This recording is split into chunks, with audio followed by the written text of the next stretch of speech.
Nossos convidados já estão entrando aos poucos, sejam bem-vindos todo mundo, todos, todas.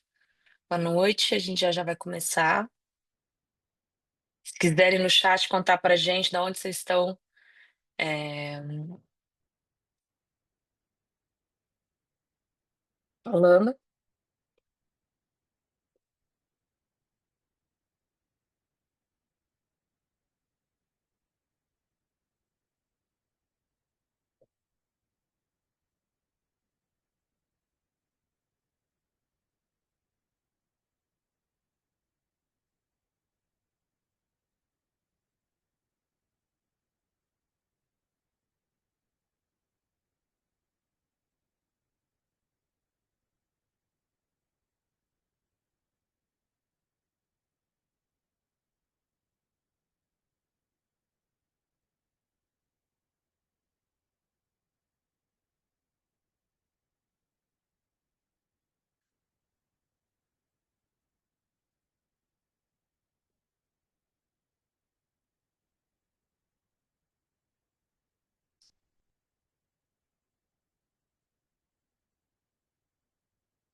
Lucy, a gente está em silêncio. Me dá ok se a gente você está escutando.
Oi, pessoal.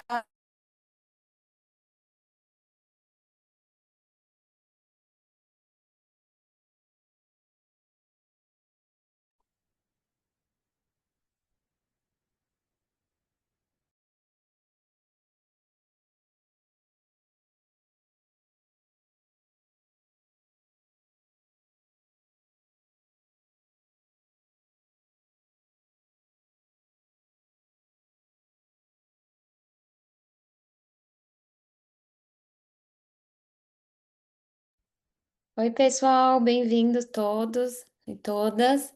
Só para avisar que a gente está gravando, né, esse nosso encontro. A nossa ideia é sempre depois colocar os encontros no YouTube e disponibilizar para quem quiser ver, quem quiser recomendar para mais alguém.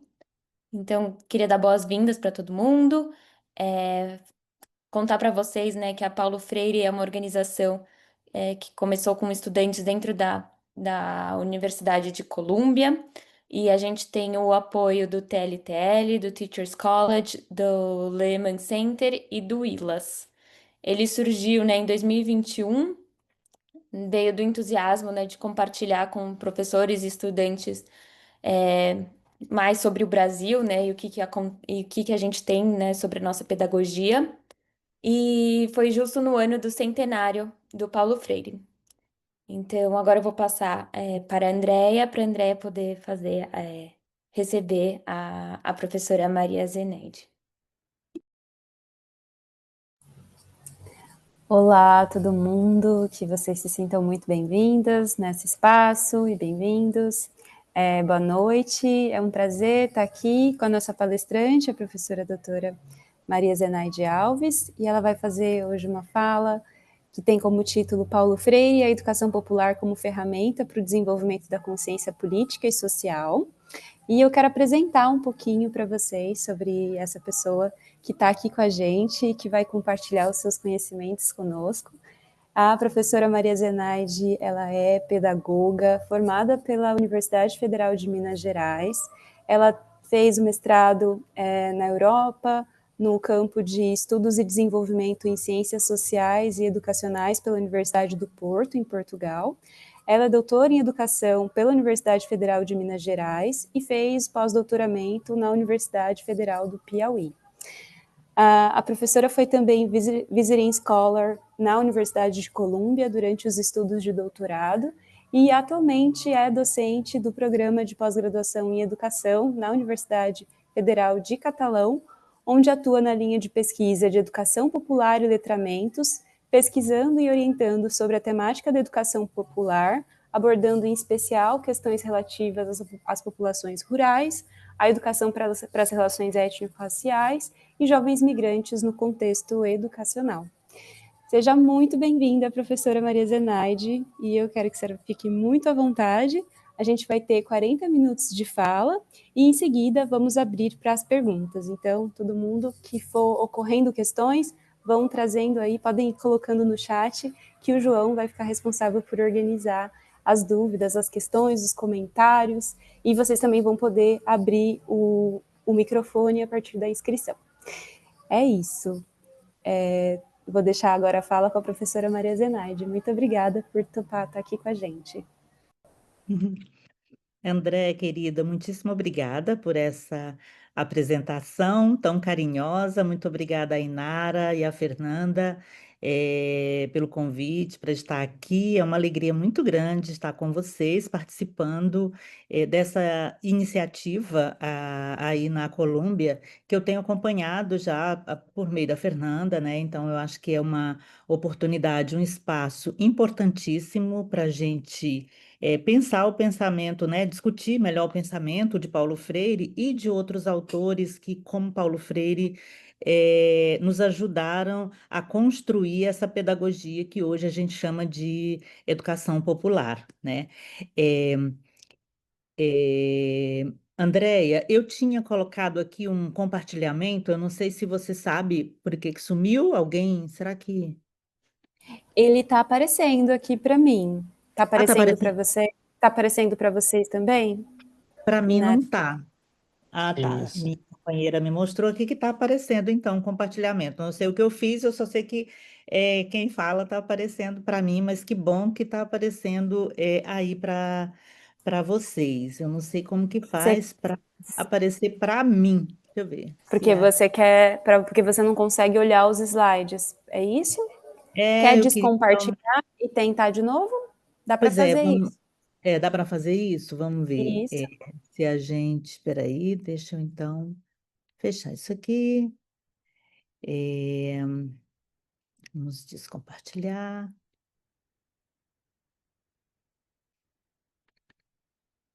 Acho que agora foi. Agora está aparecendo para vocês. Ah, estou vendo aqui Tá uma outra tela. sim. Só não está em tela cheia, mas fica à vontade, do jeito que a senhora preferir. Tá, eu acho que assim tá bom. Se todo mundo estiver conseguindo ver, não sei o que A vocês gente acham. vê a gente vê a tela principal, os slides laterais e o seu menu iniciar. Isso, é Do assim jeito que que eu está tinha. no seu computador. Ótimo. Isso. Ah, então ótimo. Era assim que eu tinha conseguido olhar inicialmente também. É, Bom, então, gente, é isso. Eu quero muito agradecer, dizer da alegria que é estar aqui compartilhando com vocês um pouco do pensamento tanto de Paulo Freire como de alguns autores que vêm nos ajudado a pensar essa pedagogia da educação popular, né, que é uma pedagogia que a gente entende como uma pedagogia essencialmente latino-americana. E a ideia é eu conversar um pouco com vocês sobre alguns autores que vêm nos ajudando a pensar essa pedagogia. Algumas das ideias que aqui estão, eu queria já apresentar, um pouco estão nesse livro aqui. Eu não sei se vocês conhecem, mas eu acho que é um livro que faz assim um resgate muito importante para a gente compreender essa pedagogia latino-americana. Então, esse livro foi organizado pelo Danilo Streck. Ele não é tão novo, ele é de 2010, se chama Fontes da Pedagogia Latino-Americana, uma antologia. Eu super recomendo para quem tiver interesse em aprofundar nessas discussões. E um outro livro, esse sim, bem recente, ele foi lançado tem pouco tempo aqui no Brasil, Paulo Freire e a Educação Popular, Esperançar em Tempos de Barbárie. Esse livro, eu acho que nós estamos em 2025, acho que ele é de 24, 23, eu não estou vendo aqui o ano de publicação dele, mas ele é muito recente, eu não achei. É o livro mais recente que eu estou tendo acesso no momento sobre essa temática. E, por fim, eu queria recomendar também esse livro.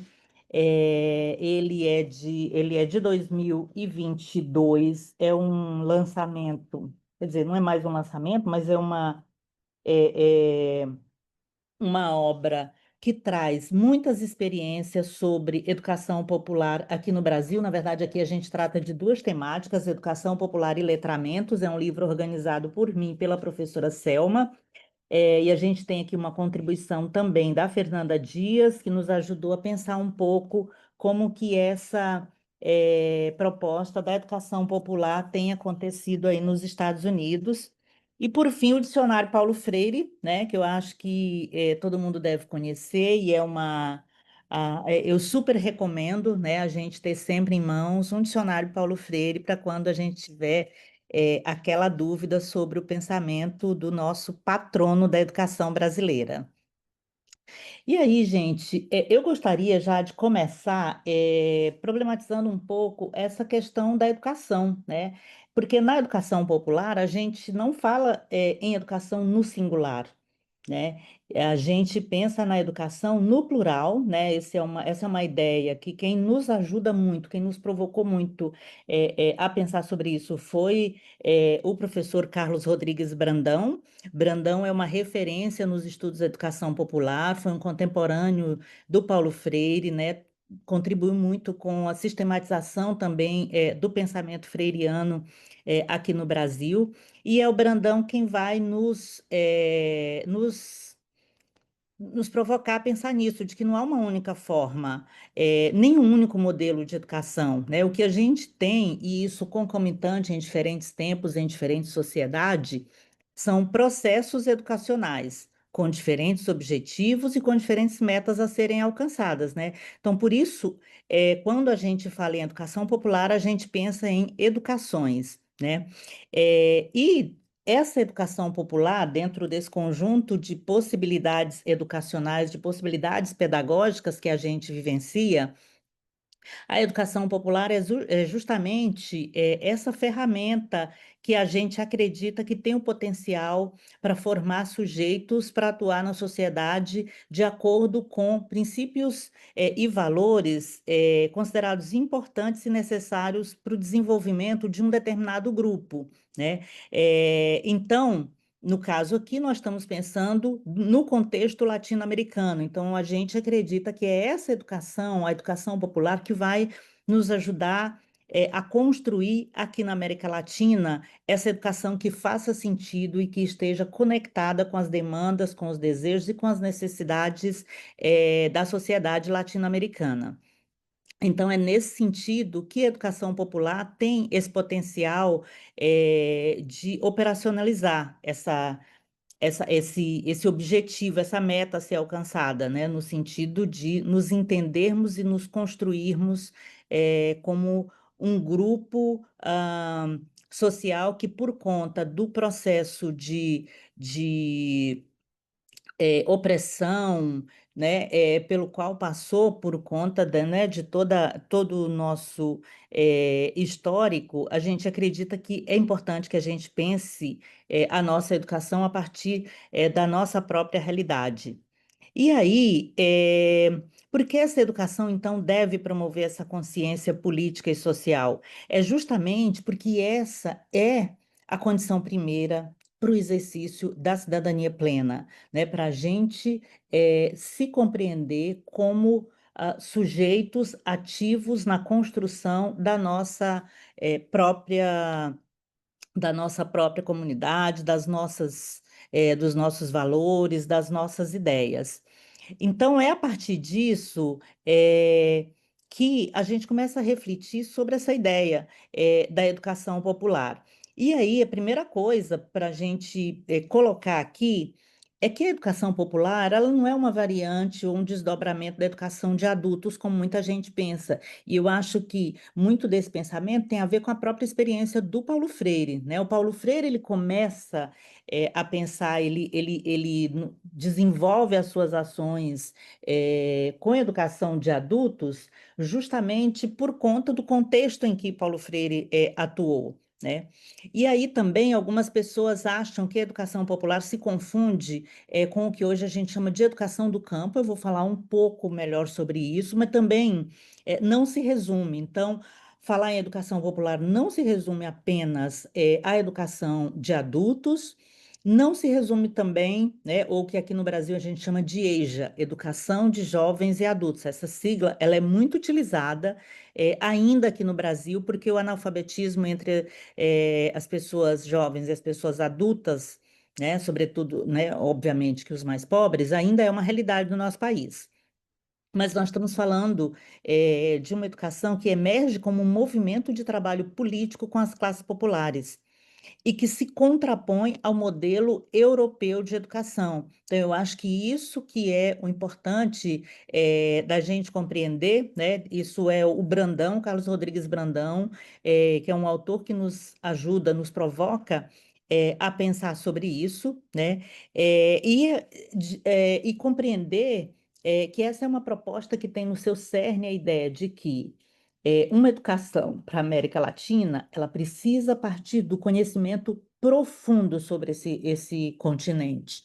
Então, todos os autores que a gente vai ler, que a gente vai conhecer, que vão falar para a gente sobre educação popular, eles partem desse pressuposto. A gente precisa conhecer a realidade para a qual essa educação está sendo pensada. Então, a gente está aqui falando de uma educação e de educadores que pensam essa educação para a América Latina. E daí vem a premissa muito conhecida por todos nós, né, ou pela maioria de nós, a premissa freiriana de que a leitura de mundo precede a leitura da palavra. Tá? Isso é importantíssimo a gente compreender. Se a leitura de mundo precede a leitura da palavra, nós não podemos abrir mão de dar a conhecer, de problematizar a realidade onde estamos inseridos. E aí, gente, mais um alerta que assim, a gente, né, não é que essa pedagogia nega as contribuições, né, de autores europeus, anglo-saxões ou de outros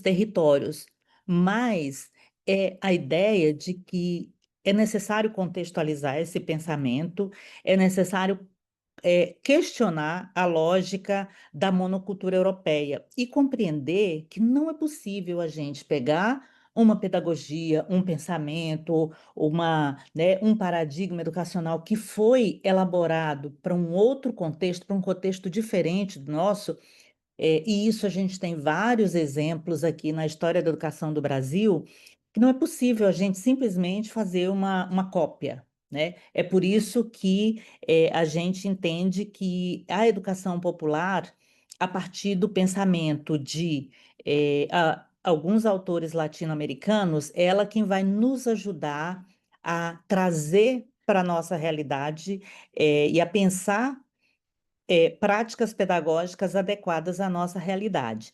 Dito isso, então, eu trago para vocês, e aí, assim, foi muito difícil fazer uma seleção, porque a gente está aqui numa conversa muito rápida, né? Eu conversei, quando a gente conversou, a ideia de que o seminário ele tem duração de 1 hora, mas que é importante que a gente converse um pouco. Então, eu não vou me alongar muito, mas eu trouxe brevemente alguns desses autores, e aí, gente, eu repito. Todos eles estão aqui nesse livro, esses que eu trouxe e muitos outros, né? Então é importante que a gente tenha esse contato, mas eu vou falar brevemente de pelo menos 3 deles. E aí eu começo com esse autor cubano, que é o José Martí, né? E aí eu coloquei aqui uma definição para ele bem antes de Paulo Freire, porque a gente vai ver, quando a gente conhece o pensamento de José Martí, que muito do que esse educador cubano, que viveu lá no século XIX, muito do que ele falava, depois foi sendo reforçado, né, acolhido e até aperfeiçoado por autores, né, e por educadores que sucederam José Martí. Então, a primeira coisa é que ele defendia que a educação deveria pautar-se em valores como a ética, a justiça social, a criatividade, a dignidade e o amor. Então, reparem que é pensar uma educação pautada em valores para construir a essência do ser humano. E é muito interessante como que quando o José Martí fala em amor, ele vai dizer para a gente, inclusive o amor à pátria. Porque na concepção dele, se a gente não constrói essa identidade com o nosso território, com a nossa pátria, com a nossa ancestralidade, não é possível a gente pensar em toda essa gama de valores que ele vai nos apresentar. E aí, uma outra característica do pensamento dele é a ideia de que a educação deve ser sempre uma educação do seu tempo, uma educação contextualizada. E aí tem uma frase dele que é muito forte, que é criminoso o divórcio entre a educação que se recebe em uma época e aquela época, né? Então, isso nos coloca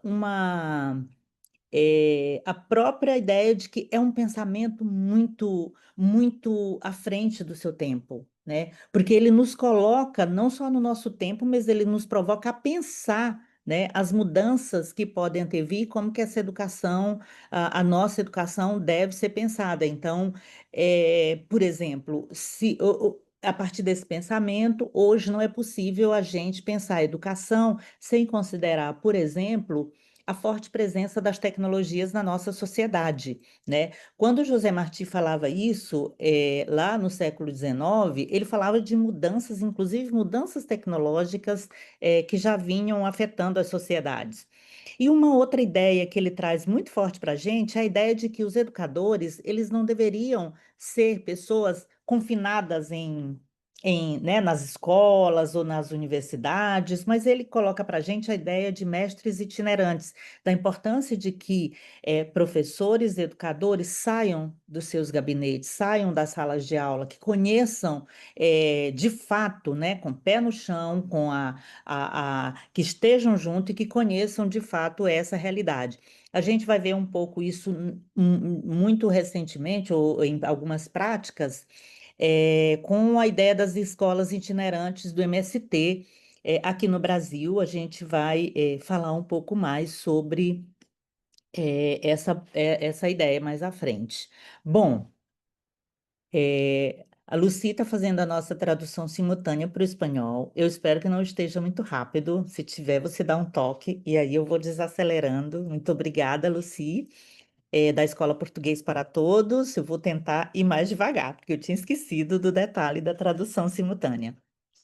Bom, um outro educador, e aí, gente, eu só vou fazer um parênteses, que quando eu falo educador, necessariamente nós não estamos falando apenas de pessoas que foram formadas para atuarem como educador. É o caso desse que eu estou chamando de educador, mas ele era, na verdade, um jornalista, o José Carlos Mariátegui, do Peru, que ele viveu um pouco antes de Paulo Freire, e ele é, é, construiu as suas ideias, e ele era um autodidata, uma pessoa, né, alguém das classes populares que teve que passar por diferentes situações para poder estudar, enfim. Depois, quem quiser pesquisar mais sobre Mariátegui, eu acho que é uma boa referência. E as suas ideias têm influenciado até hoje o pensamento pedagógico da educação popular, sobretudo para a gente pensar a ideia das universidades, porque às vezes, quando a gente fala de educação popular, a impressão que dá é que a gente está falando só da educação básica, né, ou só de algumas iniciativas. A gente pensa que a educação, ela deve permear, ela deve ser um direito de todos, desde o jardim de infância até a formação em nível superior.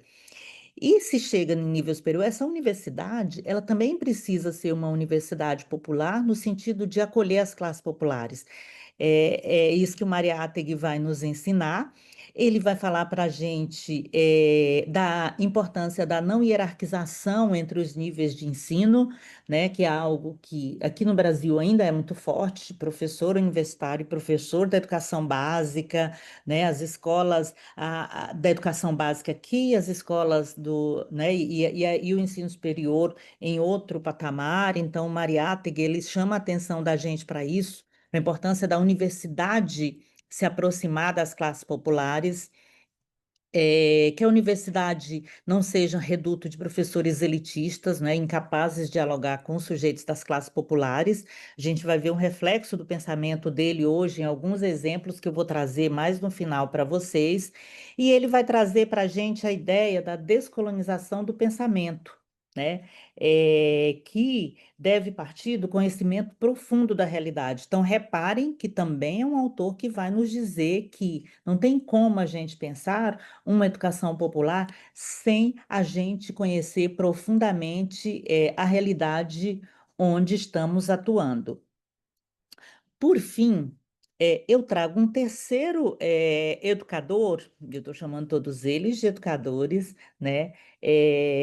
Que é um pensador que é contemporâneo a Paulo Freire, o Orlando Falsborda, que ele é colombiano, salvo engano, ele é 5 anos mais jovem que Paulo Freire, mas eles foram contemporâneos, né? Eles têm, enfim, estabeleceram algum diálogo. Paulo Freire faleceu um pouco antes dele, mas enfim.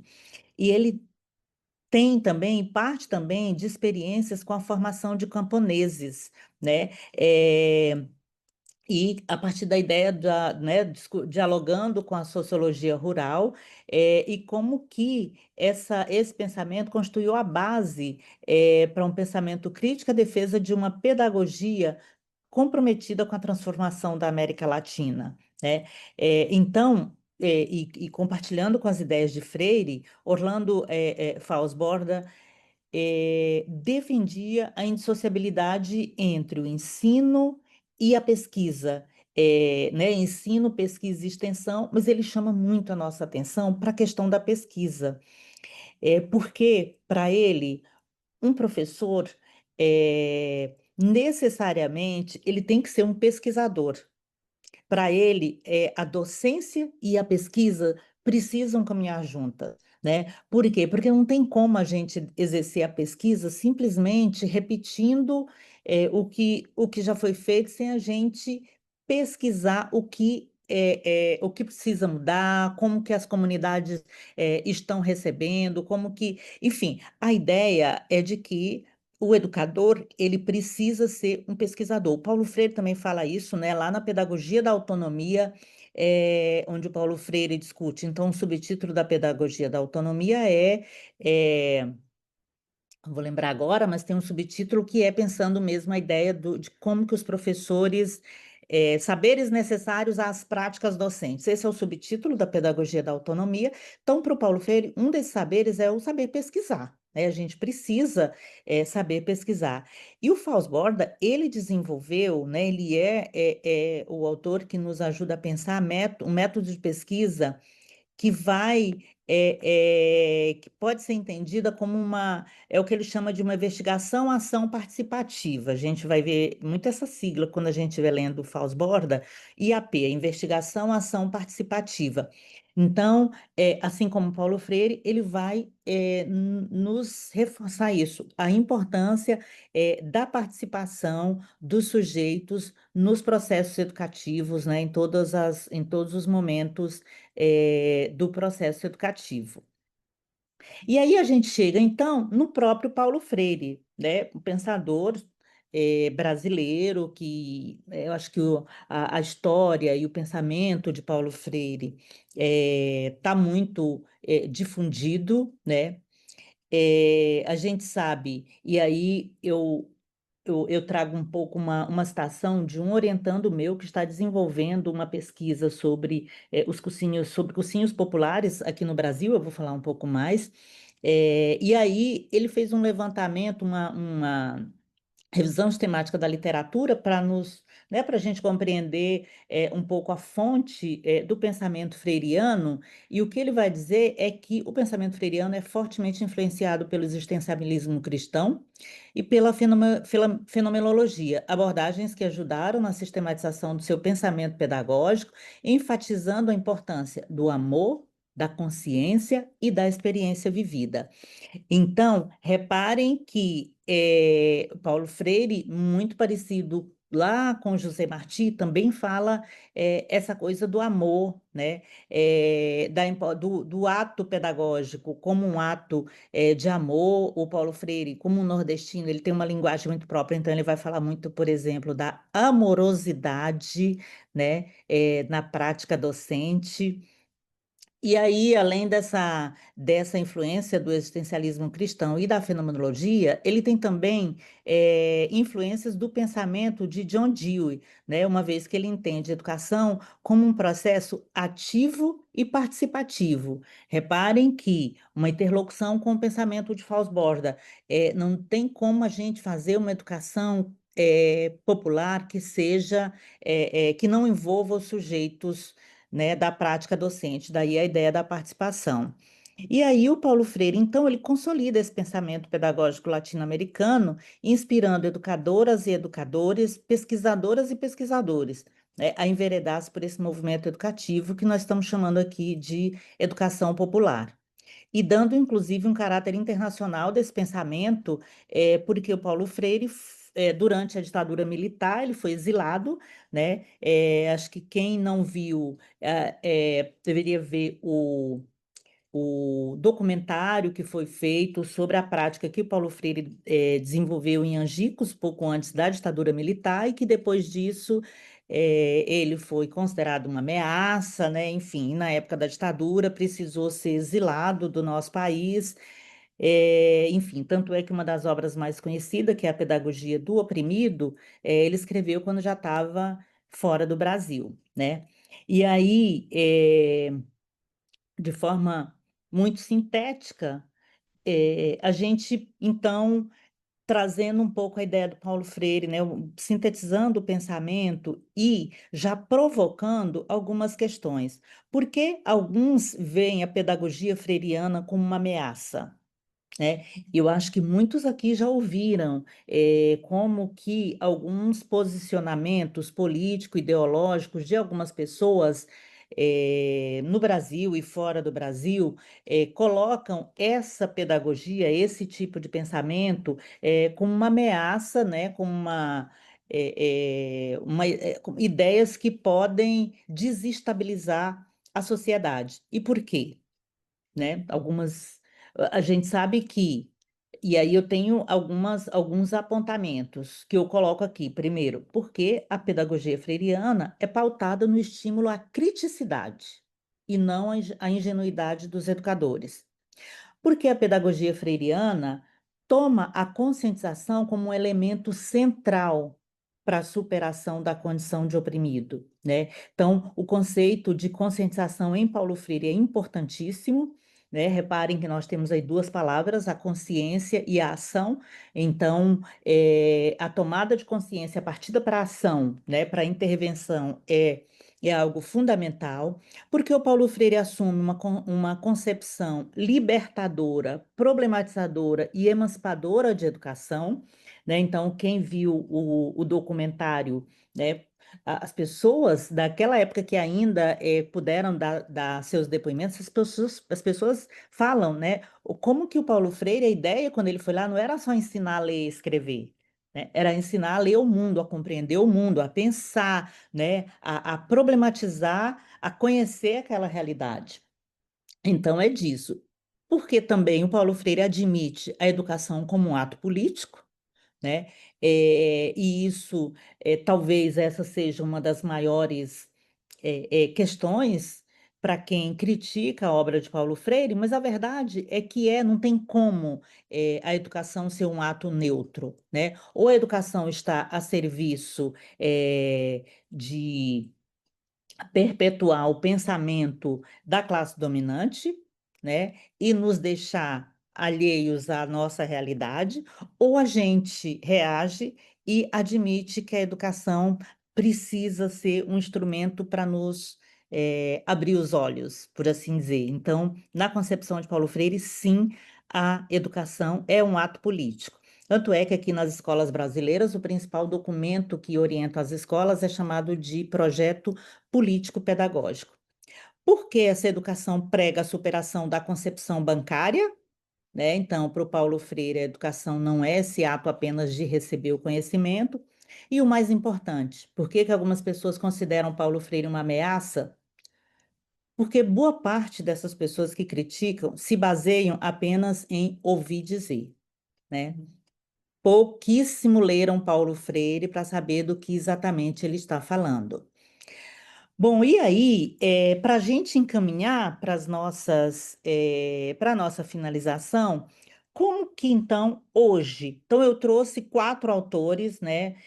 José Martí, Fausto Borda, Mariátegui e Paulo Freire, são inúmeros, né? E eu mencionei rapidamente também o Carlos Rodrigues Brandão, mas são inúmeros, né? Eu acho que é até uma injustiça, mas eu fiz essa seleção. Mas porque também alguns deles têm relação com alguns exemplos que eu trouxe, né? Como que a educação, como está a educação popular hoje no Brasil, né? O que que nós temos feito com o legado de Paulo Freire? E aí eu trago, né, para ilustrar 4 áreas em que eu percebo, e aí, obviamente, que tem a limitação da minha atuação, são áreas que eu tenho atuado, existem outras, né, onde a educação popular e o pensamento freiriano está sendo utilizado, mas uma delas é a educação do campo indígena e quilombola. A outra são os cursinhos populares, eu vou explicar rapidinho aqui. A outra é o que eu chamo de a pedagogia das juventudes, né? Como que o pensamento freiriano tem nos ajudado a pensar uma educação para as juventudes brasileiras. E a outra, a questão da educação antirracista, né? Como que esse pensamento tem nos ajudado a transformar ou a buscar uma transformação na nossa sociedade, pautando a questão racial. Bom, sobre o primeiro caso, a questão dos cursinhos populares, aqui no Brasil, nós temos cursinhos que preparam os estudantes para fazer o exame do Enem. O Enem é o Exame Nacional do Ensino Médio, né, que são provas preparatórias para ingressar no ensino superior. Então, os estudantes, além de fazer o ensino médio, eles são preparados, precisam ser preparados porque, eu fechei aqui, porque a concorrência é muito grande. É, Thelma, você sabe como é que eu faço para eu abrir aqui? Deixa eu ver. Então, no Brasil existem esses cursinhos populares, né? Existem vários pelo Brasil. Eu vou dar apenas. Obrigada. Tem um exemplo do cursinho popular daqui da minha universidade, da Universidade Federal de Catalão, que é o cursinho popular Paulo Freire, que é uma iniciativa dos estudantes daqui da universidade e que muito tem contribuído para auxiliar os estudantes das classes populares, os estudantes de escola pública, os estudantes pobres aqui de Catalão e região, no ingresso, na preparação para ingressar na universidade, né? Então, é uma experiência que, não só aqui em Catalão, mas em várias partes do Brasil, tem iniciativas como essa, né? Mas eu trouxe a daqui porque é uma experiência muito linda, inclusive os educadores. Então, quem dá aula no cursinho são os estudantes da universidade. E eles ajudam os outros do ensino médio a se preparar para ingressar na universidade. E há uns 3 meses atrás, eles foram homenageados na Assembleia Legislativa do Estado de Goiás, né, como educadores populares que têm contribuído para a educação aqui no Estado. A iniciativa da pedagogia da juventude, né? Existem várias iniciativas no Brasil. Não vou conseguir falar de muitas, mas eu trouxe o exemplo de um livro que eu super recomendo, que é o livro Por uma Pedagogia das Juventudes, organizado pelo professor Juarez Dairel, que tem nos ajudado a compreender diversos espaços educativos em que as juventudes brasileiras têm estado presentes. Acho que algo que todo mundo conhece são as batalhas de MCs, né? As batalhas de rimas que acontecem em várias cidades brasileiras, né? Nas cidades, nas periferias, nas praças. Essa juventude está aí nos falando sobre, contando a realidade brasileira a partir das suas poesias.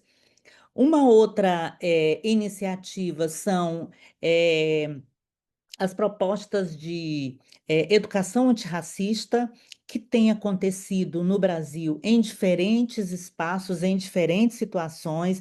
Eu trouxe, por exemplo, essa escola, que é a primeira escola afrocentrada no Brasil, que já tem mais de uma unidade em diferentes cidades aqui e que pauta a sua pedagogia nessa perspectiva de trabalhar para desconstrução do racismo, né? Trabalhar nessa perspectiva de uma pedagogia antirracista, de problematizar o racismo no Brasil, as desigualdades que afetam a população negra.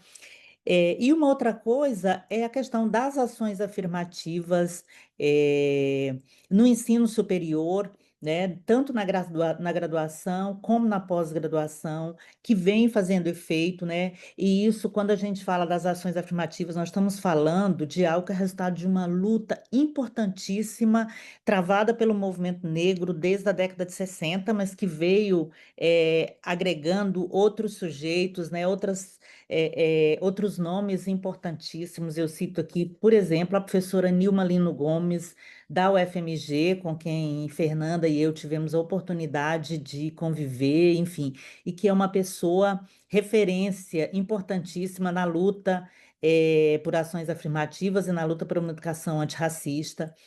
Por fim, eu quero citar a questão da educação dos povos do campo indígena e quilombola, né? Os povos quilombola, gente, para quem não é do Brasil, são grupos de pessoas que são remanescentes dos antigos quilombos, né, que tinham aqui no Brasil antes da abolição da escravidão. Algumas pessoas negras se recusavam a aceitar aquele estado de coisas e fugiam para lugares bem longe, que ficaram conhecidos como quilombos, né?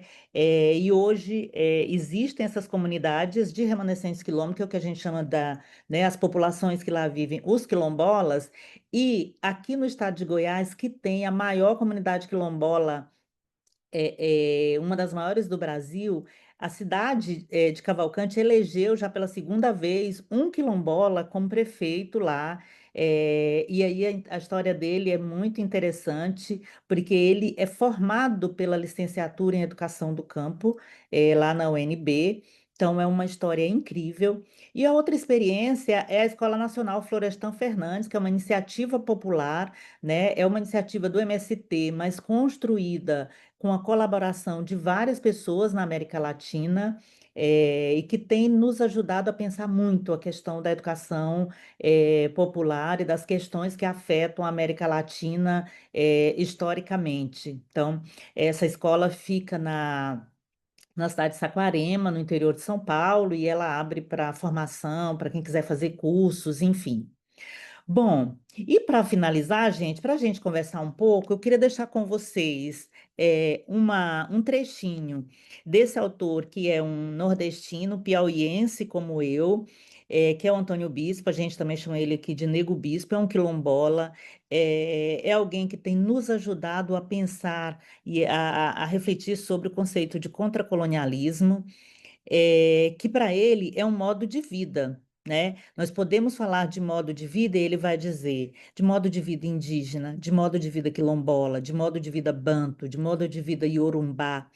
Seria simples dizer assim, mas se dissermos assim, não enfraqueceremos o colonialismo. Trouxemos a palavra contracolonialismo para enfraquecer o colonialismo. Já que o referencial de um extremo é o outro, então tomamos o próprio colonialismo.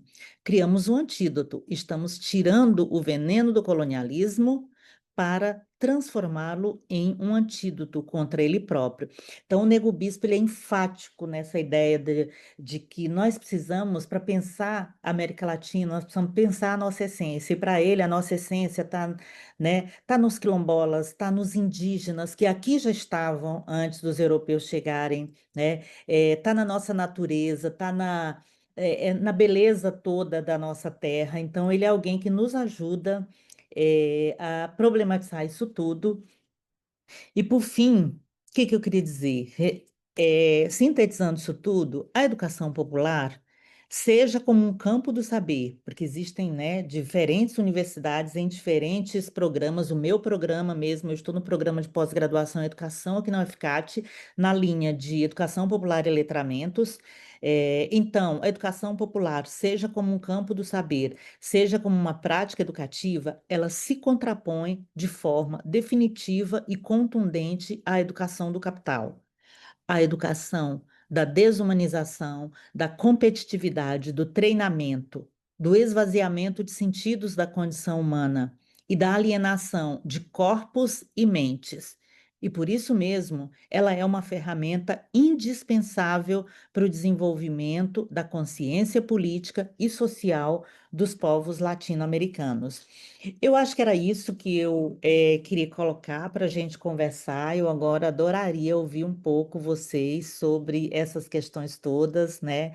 Quero mais uma vez agradecer as minhas colegas aqui da iniciativa Paulo Freire, né? Dizer que estou super à disposição para a gente conversar um pouco mais. Muito obrigada.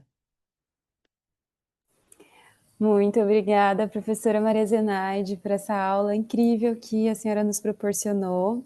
A gente tem aqui algumas questões e o João vai organizar e trazê-las para a gente ir dialogando. E quem Isso. quiser também se expressar, pode levantar a mão e fazer perguntas também na fila do microfone. E só mais um recado, a gente está circulando a lista de presença para emissão de certificados, está aqui no chat, então vocês podem ir também preenchendo esses dados para quem gostaria de receber certificado. Maravilha. Bom, antes de mais nada, então, também muito obrigado, professora Maria Zenaide, pelas suas palavras. Eu acho que para todos nós que somos brasileiros é motivo de muito orgulho quando a gente vê que nós temos resultado do nosso povo sendo construído além do país, sendo discutido por tantas vozes, eu acho que é muito importante. E a senhora também trouxe muito bem esse panorama de vozes que foram se construindo e vozes que vão se somando, porque se trata de reconhecer, né, a localidade, se trata de conhecer com quem nós estamos falando para que essas ações elas tenham um efeito e elas também possam ser feitas a partir do diálogo e elas sejam de uma maneira que nós possamos fugir dessas hierarquizações, dos discursos que nós mesmos estamos nos propondo, né, a debater. Então, nesse sentido, a gente teve algumas perguntas aqui, eu organizei elas de uma maneira que a gente consiga passar rapidamente e também encorajo quem tiver com o microfone pode levantar a mão, a gente pode avançar. Ah, a gente teve um comentário da Ana Beatriz que falou exatamente como que a pedagogia freiriana é uma pedagogia que faz os educandos pensarem, algo que nenhum governo quer que a gente faça, que é você pensar, você ter esse senso crítico, você ter o entendimento do poder do seu papel político para a transformação da sua comunidade. E a Andrea aqui também trouxe depois uma pergunta para a senhora, que eu vou juntar com a pergunta da Cristiane. A Andréia, ela pergunta primeiro como que pode relacionar essa ideia do Paulo Freire, então, como ameaça, até como essa ameaça que a própria Ana Beatriz mencionou anteriormente, e essa experiência do exílio que ele sofreu, porque você repensar o seu país, né, à distância, e você vivenciar tudo aquilo depois de ter contribuído muito, molda a maneira com que você vai continuar a produzir o seu conhecimento, a sua pedagogia, e eu achei curioso o comentário aqui da Cristiane, que ela pergunta, ela tenta até fazer uma conexão do pensamento de Freire com o Edgar Morin, através dessa epistemologia do Sul. Então eu queria só que a senhora pudesse comentar um pouquinho, então, sobre essa ideia do Freire, realmente como essa ameaça, é, também sobre a experiência do exílio que ele sofreu e que outros pensamentos, como o do próprio Edgar Morin, talvez a senhora conectaria ao Freire, expandindo os nomes que a senhora já trouxe. Uhum. Muito obrigada, André e a Cristiane. Gente, é muito incrível, porque assim, o Paulo Freire, quando o golpe militar no Brasil foi em 64, né? E foi era um contexto em que o Brasil estava passando por um momento da possibilidade de fazer avançar algumas reformas de base, né? Reforma agrária era uma dessas reformas, mas o Paulo Freire estava iniciando a sua atuação, né? Como vocês sabem, o Paulo Freire ele é advogado de formação, né? Mas a partir da sua inserção lá no SESI, ele viu a possibilidade, né? E inclusive foi a partir do convite de não lembro se do prefeito de Recife na época, que tinha pretensões políticas, enfim, de fazer iniciativas como essa, de alfabetizar adultos, porque na década de 60, né, o Brasil ainda tem até hoje, mas o quadro de analfabetismo era muito alto. Só que o Paulo Freire, ele se colocou como, tudo bem, eu topo alfabetizar, mas não só ensinar a ler e a escrever, né? Então, é daí que vem a ideia de que o Paulo Freire é uma ameaça. Porque para ele não basta apenas a técnica é importante, né? Como eu falei para vocês, que essa ideia de que, olha, é preciso ensinar a ler e escrever, isso era importantíssimo, mas para ele não era suficiente, né? Então, daí vem essa. E aí, quando aconteceu a experiência e a forma como tudo aconteceu, e logo em seguida, em 1964, o golpe militar, então, uma das primeiras pessoas a serem enxergadas como uma ameaça. Por quê? Porque as pessoas sabem, gente, que a educação, quando ela é trabalhada de forma a trabalhar a conscientização, né, a trabalhar a emancipação, a trabalhar a problematização. Imagina quem que quer seres pensantes, problematizantes, questionadores, né? Então, daí vem a ideia de o Paulo Freire como uma ameaça, né? E algumas pessoas colocam ele como ideologizante, né? Enfim, isso a gente tem visto mais recentemente a partir desse pensamento de direita. E aí o Paulo Freire, lá no exílio, é que ele tem a possibilidade de sistematizar mais o seu pensamento, né? E de, enfim, elaborar melhor e a partir daí nos colocar como que exatamente ele pensa essa educação problematizadora e libertadora, né?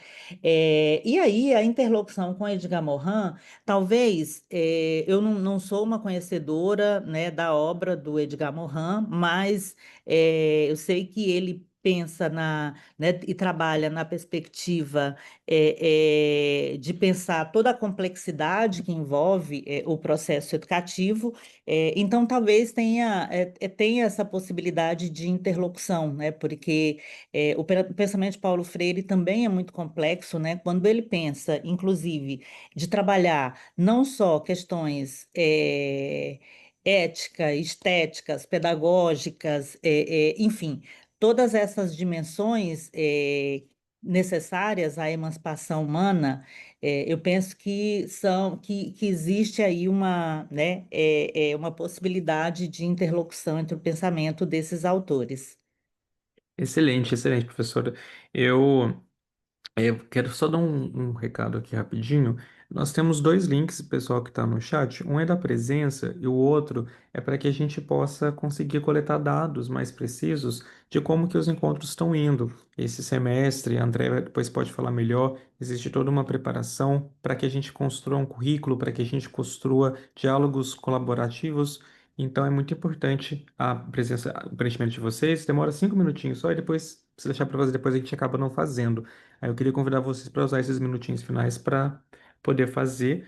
E, professora, voltando então para o assunto, algo que realmente a senhora falou bem, que o papel do Freire ele traz para a gente é essa expansão. Então a gente vamos começar com a alfabetização, mas essa alfabetização ela vai trazer o pensamento político, ela vai pensar as questões da nossa contemporaneidade, e assim como a senhora também trouxe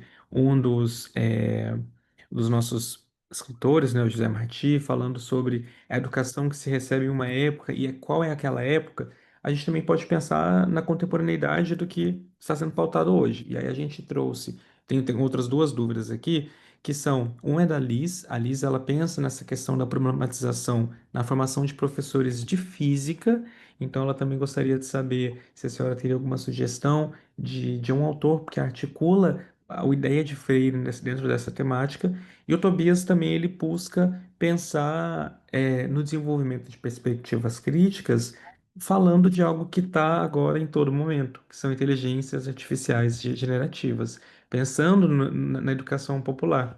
Então, assim, nessa expansão do pensamento freiriano, na física, nas IAs, como que a senhora vê esse terreno sendo construído e sendo expandido? Nossa, mas são bem desafiantes, né? São duas áreas assim, é, com as quais eu não me aventuro, né? Mas quando a Alice coloca a questão da física, gente, é assim, só para a gente ter uma ideia, os cursos de física, tanto as licenciaturas como os bacharelados, são os cursos com maior índice de desistência nas universidades, né? Eu não sei se aí, se com a Alice, na universidade, na instituição da Alice, se tem essa realidade, mas assim. E aí eu vejo que muito disso tem a ver com a falta de conexão dos estudantes, né, com o que está sendo estudado e a realidade onde essa ciência vai ser aplicada, né?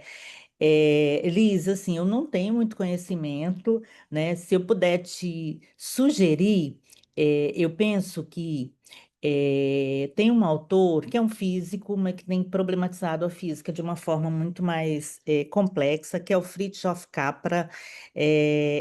Tem o livro dele, O Ponto de Mutação, em que ele vai discutir questões que vão muito além, mas para nos ajudar né, vamos estar além da física, né, como uma disciplina, mas que vão nos ajudar a pensar como que esse pensamento cartesiano, da forma como ele ainda é trabalhado com a gente, né, com os nossos estudantes, na nossa sociedade, ele acaba limitando não só a aprendizagem, mas o próprio envolvimento, das pessoas com uma ciência que às vezes se coloca tão distante da realidade, né? Então, eu penso que temos que problematizar mais, né? Estudar, né? E pensar, né? A partir de áreas do conhecimento. Aqui no Brasil, a gente tem tentado trabalhar, e eu não sei se vocês têm acompanhado, mas a reforma do ensino médio, que vem sendo discutida, né? E vem tentando propor a formação, por área do conhecimento, né? Nos cursos de licenciatura em educação do campo, a gente também tem tentado trabalhar a formação dos professores por área do conhecimento, e aí isso coloca, por exemplo, a física, a química e a biologia dentro de uma área do conhecimento, para tentar sistematizar os saberes dessas três ciências, para nos ajudar a compreender o mundo, né? Compreender a natureza, enfim. Não sei se essa interdisciplinaridade seria um caminho para nos ajudar a compreender, né, tirar a física e a química desse isolamento que alguns jovens acham assim tão impossíveis às vezes de entender, e se a gente consegue pensar de uma forma mais né, mais holística aí essas ciências. E o Tobias, ele coloca a questão da IA, né? Tobias, se a gente for pegar a partir do pensamento de José Martí, ele era um dos autores que lá no século XIX nos colocava, olha, a educação das crianças e dos jovens, elas precisam ser a educação do seu tempo, porque se a gente não é educado de acordo com as mudanças do que está acontecendo, a Alice está me dizendo que ela é da Federal de Santa Catarina e que a evasão lá é muito alta também em física. Pois é, Liz, essa é uma realidade. E aí, Tobias, a questão da IA, gente, o que que eu penso? Se a gente não eh, trabalhar, se a gente não começar a abordar essa questão, o que que vai acontecer com as classes populares, com os estudantes das classes populares? É possível que eles se agarrem à inteligência artificial da forma mais superficial possível, e não consigam se apropriar disso como uma ferramenta. Né? Aqui na linha a gente tem tentado pautar a questão do uso das tecnologias, né? Nós temos na nossa linha do programa de pós-graduação, a professora Maria Paulina, que discute especificamente essa questão das tecnologias, e esse é um debate que a gente vem tentando fazer em como articular o uso das tecnologias com os estudos da educação popular, né, de modo que a gente possa contribuir com a formação das crianças e dos jovens das classes populares, enfim, e de forma atualizada, né, que estejam em conexão com o tempo que a gente está vivendo, que é esse tempo do uso das IAs, né? Maravilha. Eu acho que é muito interessante pensar como os pesquisadores lá atrás eles já viam no futuro essa necessidade de se adaptar, de reconhecer a contemporaneidade, e como que pouco a pouco nós também precisamos incluir isso nas nossas práticas diárias. Afinal, isso precisa de ter um intermédio, porque está apresentado. Então, se você deixa assim esse intermédio, muitas vezes você perde o discurso que está sendo construído e pode se tornar um ambiente de muita violência. É, Exato. a Laís, ela fez um comentário para a senhora também, falando que ela está em dúvida de como seguir os estudos com o mestrado e que esse encontro aqui ajudou bastante ela e que a nossa educação seja sempre libertadora. E eu acho que, pensando agora, teve três pessoas aqui que eles foram muito em caminhos parecidos. O Geisiel, ele começou pensando como que a fala da, assim, pensando a sua fala, essa experiência de Paulo Freire, qual que teria sido, qual que tem sido, na verdade, o maior desafio que nós temos para aplicar o método freiriano em um sistema educacional tão massificado como o nosso.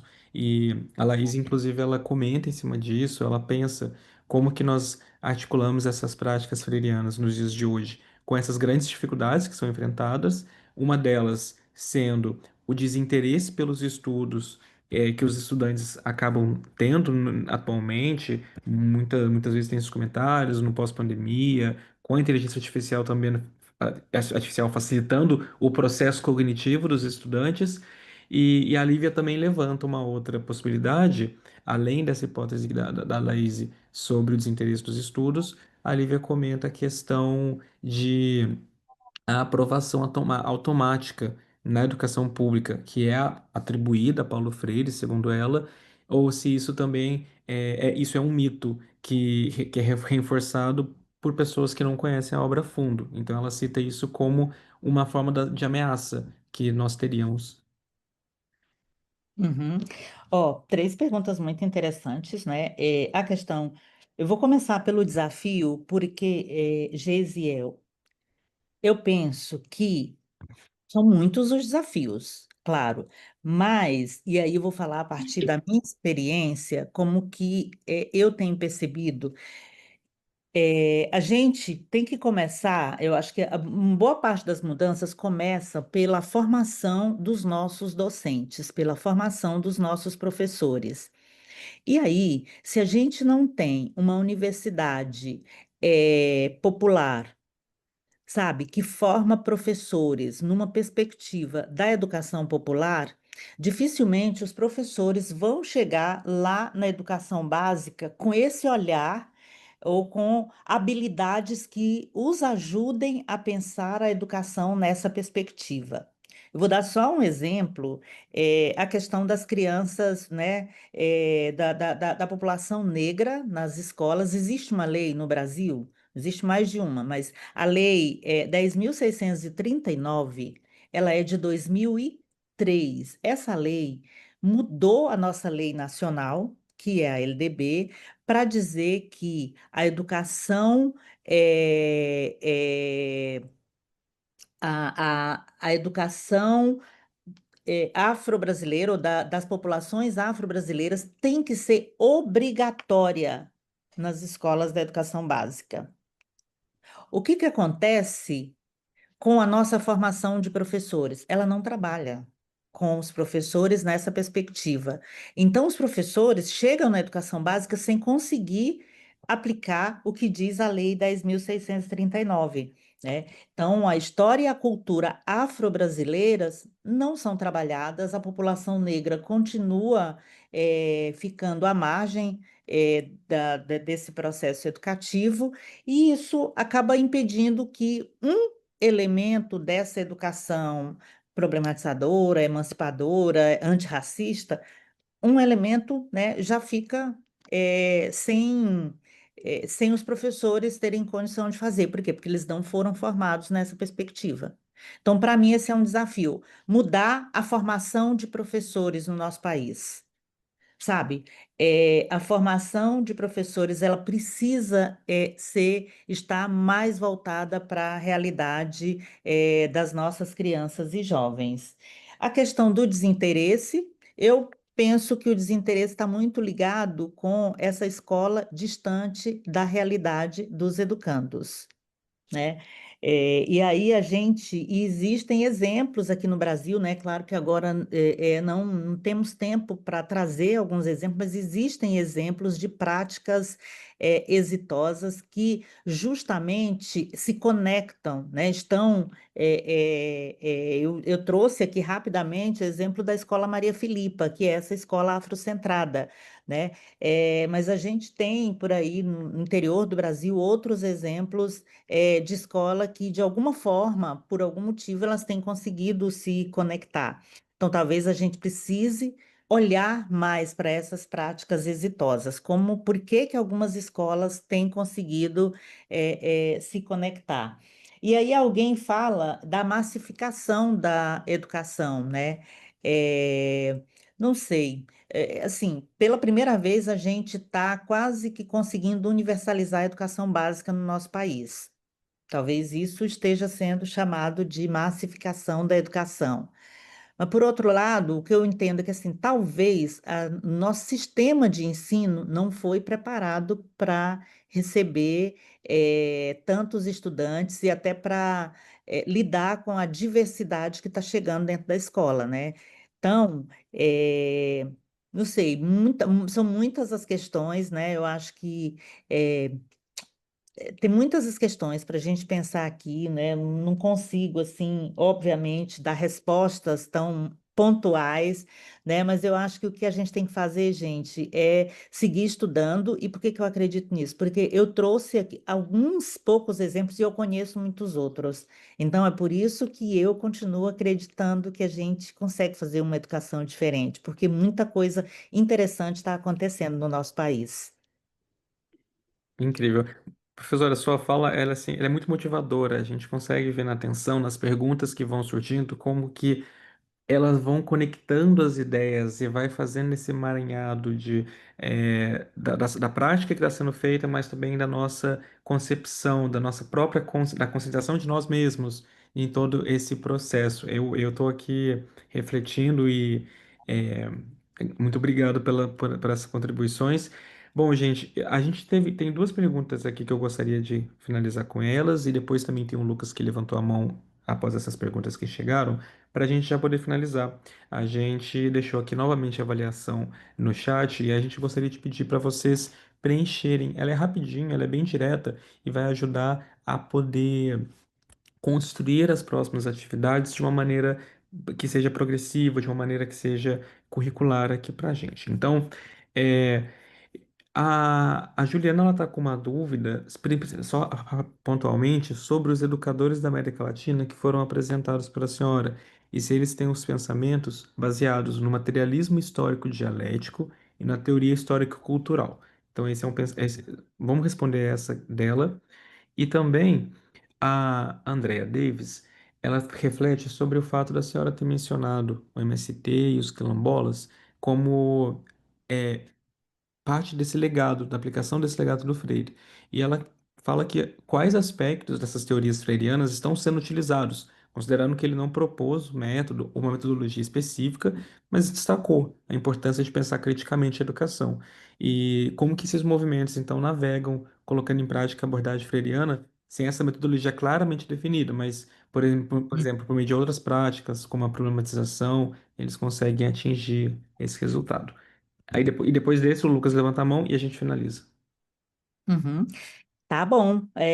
Então, gente, o pensamento, né? O pensamento desses autores, é claro que assim, são diversas matrizes. É claro que o materialismo histórico dialético é uma matriz teórica muito presente, né? Mas a gente vai ter muitas outras matrizes, é, o próprio pensamento dos movimentos sociais, por exemplo.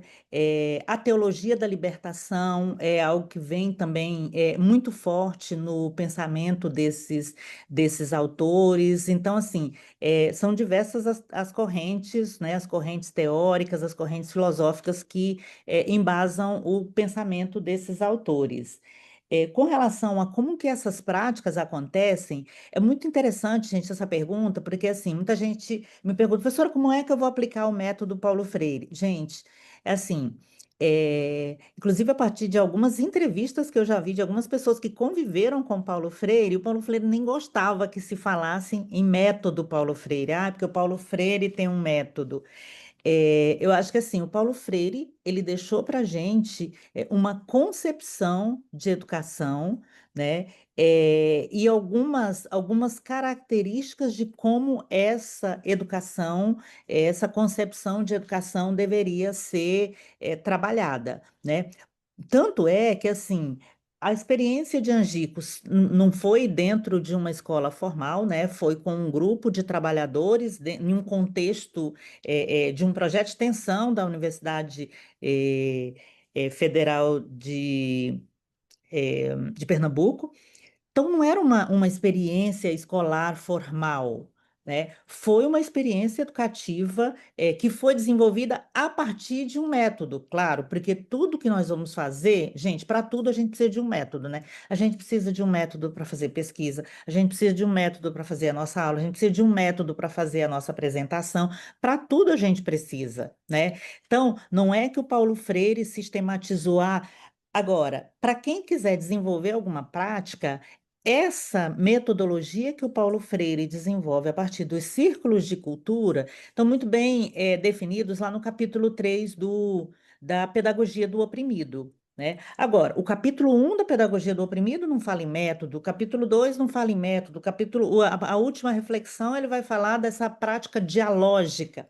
Então, acho que que o Paulo Freire deixa para a gente, muito mais do que um método, algo fechado, ele nos deixa provocações de como a gente pensar em uma educação dialógica, né? Então, acho que isso, em primeiro lugar, essa educação freiriana, ela precisa ser uma educação dialógica, uma educação voltada para emancipação política, social, né? Uma educação que que seja capaz de desenvolver em nós toda a humanidade possível. Sabe, é uma educação para a humanização, para a libertação, para a conscientização. Então, quando a gente pensa práticas, e aí, gente, lembrando também, né? Eu acho que Paulo Freire, eu acho que ele não ia querer que a gente simplesmente pegasse a obra dele e deixasse lá estacionada, né? Acho que o que a gente pode fazer com o legado freiriano,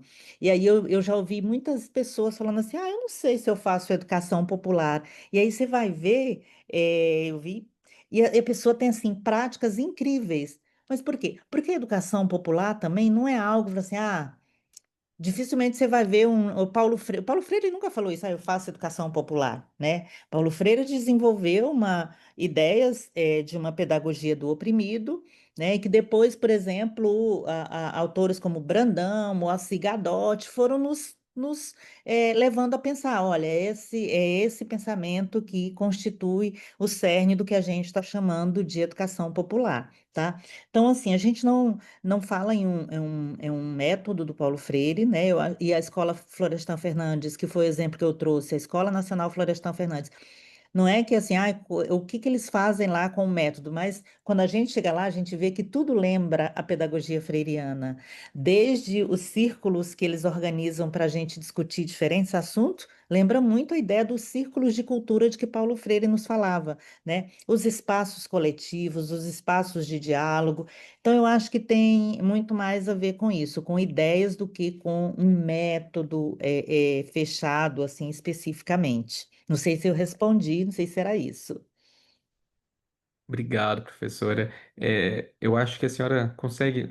Falo novamente, acompanha os resultados no chat, os comentários.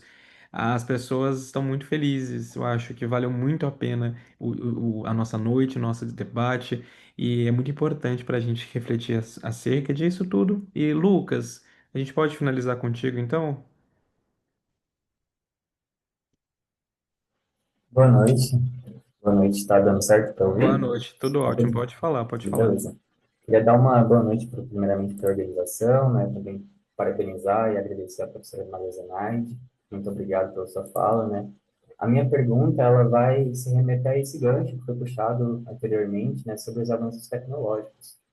E eu gostaria de começar minha pergunta, né, falando que recentemente saíram algumas notícias assim, né, de que no Brasil nós tivemos um aumento significativo no ensino à distância, né, seja nas universidades e também, inclusive, assim, né, nos citados cursinhos populares, né, também há um aumento de uma prática do ensino à distância nesses cursinhos, né. Não que necessariamente, né, nesses cursinhos estejam sendo aplicada a educação popular, mas, enfim, pensando nessas múltiplas formas em que se dá a educação e também a educação popular, eu observo, né, tanto nas práticas e também na teoria, assim, da educação popular, que um dos elementos importantes, né, é o afeto, a responsabilidade, a sensibilidade, o amor, né, o compromisso. E pensando assim nesse panorama de crescimento do ensino à distância, eu gostaria de ouvir um comentário, né, da professora sobre as contribuições da educação popular em relação ao ensino à distância, se é se está acontecendo, né, uma perda assim de espaço para a educação popular, né, em relação a esse aumento significativo que está acontecendo aqui no Brasil. E também ouvi alguns comentários nesse sentido, dessas contribuições da sensibilidade, do afeto, né, que na educação à distância se perde muito disso, né? Então era isso a minha pergunta. Muito bom, Lucas, muito obrigada. O Lucas Brant é um dos educadores do cursinho popular Paulo Freire, aqui na Universidade Federal de Catalão. né? Gente, é uma iniciativa quase toda protagonizada por jovens. Essa moçada tem feito um trabalho incrível aqui desde 2018, e eu acho essa preocupação do Lucas muito pertinente, não só, Lucas, pela questão da educação à distância, mas pela precariedade como isso tem sido aplicado.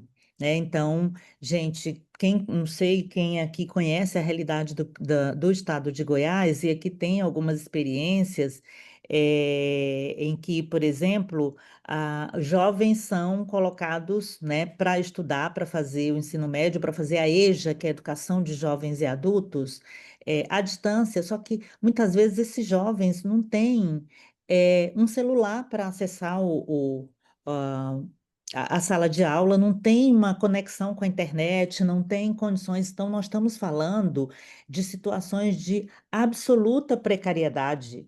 Né? Então, quando nós que falamos da educação popular, que defendemos a educação popular, quando a gente critica algumas iniciativas, não é que a gente é contra que a inovação, não é que a gente é contra o progresso, não é nada disso, mas assim.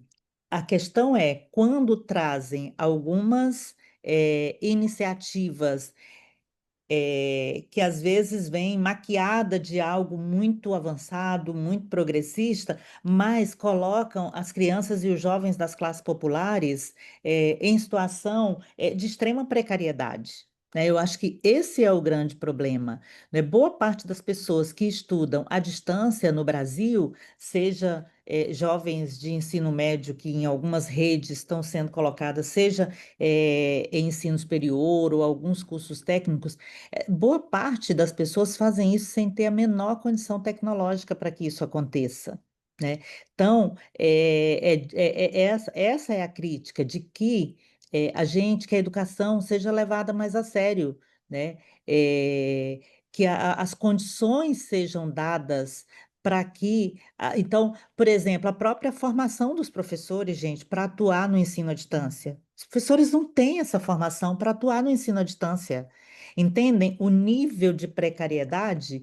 Então, a crítica vem muito nesse sentido, tá, Lucas? Em nenhum momento não é que a gente, vocês são contra o uso das tecnologias, ninguém é contra, né? Eu dei o exemplo do José Martí, que defendia a importância da gente atualizar os saberes, os conhecimentos, mas simplesmente jogar uma experiência e os jovens que se virem, vocês que se virem para estudar, porque a partir de agora, né, você foi matriculado num curso EAD, então você precisa dar o seu jeito, né? A gente sabe que isso não vai funcionar. Aqui no Brasil, a gente ainda tem muitos estudantes que moram na zona rural, né? E aí, quando estão na zona rural, a situação de conexão com a internet, às vezes até de energia elétrica, nós ainda temos muitas comunidades sem acesso à energia elétrica.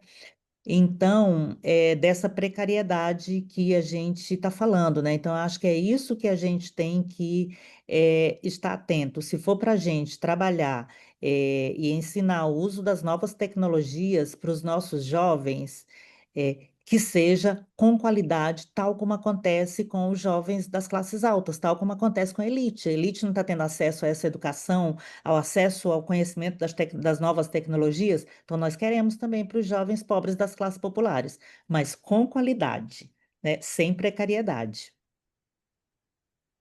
Muitíssimo obrigado pela fala, professor. Eu peço agora para a Andrea poder resumir. Professora Maria Zenaide, muito obrigada pela sua disponibilidade, por estar aqui com a gente, compartilhar suas pesquisas, tudo que você vem colecionando ao longo da sua trajetória. Trouxe muitos elementos muito ricos para a gente poder refletir.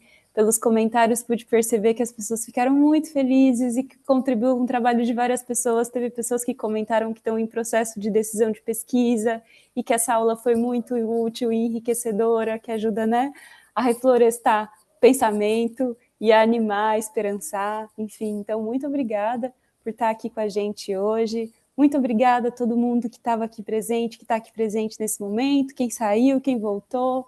A gente está colocando aqui no chat algumas informações, como os contatos da professora Maria Zenaide. Infelizmente, teve muitas perguntas, muitas questões. Então, se alguém tiver alguma questão que quiser que não foi respondido ou não foi trazido e quiser trazer por e-mail para a professora, também tem o perfil do Instagram dela, e a gente também tem os contatos da Iniciativa Paulo Freire, então o Instagram da iniciativa, a gente também tem um e-mail, um site, onde são armazenadas todas as atividades que a gente desenvolve e também as aulas dos seminários, elas estão lá vinculadas em tags, onde vocês podem também acessar o que a gente já fez, o que a gente fez hoje e o que a gente vai fazer daqui para frente. E o nosso formulário de avaliação das atividades do seminário, que é uma proposta que a gente está trazendo agora para poder aperfeiçoar esse espaço, assim como também formar pesquisadores e estudantes da iniciativa que estão vinculadas ou não à Universidade de Colômbia. E acho que é isso, Fer. Quer dar um... Só queria pode... falar se a gente poderia, eu não sei quantas, 9h da noite já, se mais pessoas poderiam só abrir a câmera para a gente fazer aquela captura de tela tão tradicional. Não se sintam pressionados, tá bem? Os nomes estão aparecendo aqui, mas isso enriquece bastante a nossa fotinha. Deixa eu fechar aqui para aparecer ainda mais pessoas. Apareceu na foto? Olha só, tá aparecendo todo mundo. Olha só, vai dar para fazer Não. 2 páginas de fotos de tanta gente. Ó, vamos lá, eu vou tirar aqui. Vou fazer da primeira página. Ó, todo mundo olha para mim assim. X! Isso, gente. Ó, 1, 2, 3 e foi. Deixa eu mandar aqui. Pera, gente, deixa eu só mandar aqui no grupo, senão eu perco. Maravilha. Agora, ó, tem até para tirar um segundo round aqui, ó. Porque nós temos bastante gente. Prontinho, gente. Muitíssimo obrigado. Muitíssimo obrigado. Gente, muito obrigada. Desculpa por exceder um pouco o tempo, né? Mas assim, é tanta coisa para falar. Estou muito agradecida. Obrigada, Fernanda. Obrigada, João, a Andréia, a Mariana. Gente, que incrível. Muito obrigada, Luci, do Português para Todos. É uma escola de espanhol né, de português para espanhóis. Então, a gente está muito feliz de estar aqui. Muito obrigada a todas as pessoas que vieram. Estou olhando aqui no chat, olha, muita gente, Ludmila, Leonardo, Maria Silva, Paula Sena. Gente, muito obrigada, muita gente, bom demais. Muito obrigada, João. Quero ressaltar Gente, também a participação da Inara aqui também. Acho que você falou o time todo nesse momento, faltou só o nome da Inara. E quero Ah, agradecer desculpa, Inara. a Eu já tinha me agradecido no início. eu Tô vi. abraçada. Só para dizer muito obrigada, Zenaide, minha mentora desde muitos anos, né? Zenaide, é uma alegria a gente estar aí cruzando fronteiras e mantendo esse diálogo em torno da educação popular. Quero só relembrar a todos os participantes, que nós temos um grupo aberto de WhatsApp, onde a gente troca essas figurinhas, onde a gente coloca a conversa em dia e tenta montar mesmo um ritmo de comunidade em diálogo ali. Então, se vocês tiverem interesse, podem nos informar através de um formulário que a gente tem lá no nosso Instagram, né, Mari? Então, pode preencher o formulário e entrar no nosso. Isso, fica lá na bio, naquele Linktree tem o formulário. Eu E aí a tenho gente Só um adiciona segundo, toda semana. vou pegar ele aqui rapidinho. outra opção também, gente, é mandar um e-mail nesse endereço da iniciativa ou mandar a mensagem no chat da iniciativa, mas aí a gente endereça direitinho o link, se vocês precisarem desse auxílio. Mas eu acabei de colar aqui de novo os contatos da professora e os contatos da iniciativa. Se vocês tiverem alguma dificuldade de localizar na bio, podem escrever para a gente também. Isso, e eu mandei aqui no grupo, aqui também o link do grupo no WhatsApp. A gente pede só para que vocês possam preencher esse formulário para ter, né, esse conhecimento de quem está, a gente conseguir saber quais regiões que nós estamos chegando. Mas aí é só preencher esse formularinho aqui do grupo do WhatsApp que a gente adiciona vocês lá e a gente está puxando discussão toda semana para manter aqui bastante encaminhado. Acho que os próximos meses serão muito interessantes, não ficaria de fora se fosse vocês. Quero reconhecer a participação da professora Selma Pérez, que também é uma grande educadora ali da Universidade de Catalão. Muito obrigada por ter se juntado a nós e a todas as pessoas que trocaram experiências maravilhosas no chat. A gente teve e agora eu não vou gravar, o nome, porque passou aqui, acho que é Maria Inês, se eu não me engano, falou que foi aluna de Freire. Então, a gente Ah, teve. eu vi, eu vi. Muito obrigada, muito obrigada. Tchau. Obrigada, gente. Eu Tchau, vou falar tchau. Boa que ela é minha noite. sogra, Ah, Ah, aluna que de é? Freire. maravilha! Ah, que alegria. Dona Inês. Ah, que coisa Maravilhoso. boa. Então, Muito Tchau, bom. gente. boa Tchau, noite. tchau. Boa noite.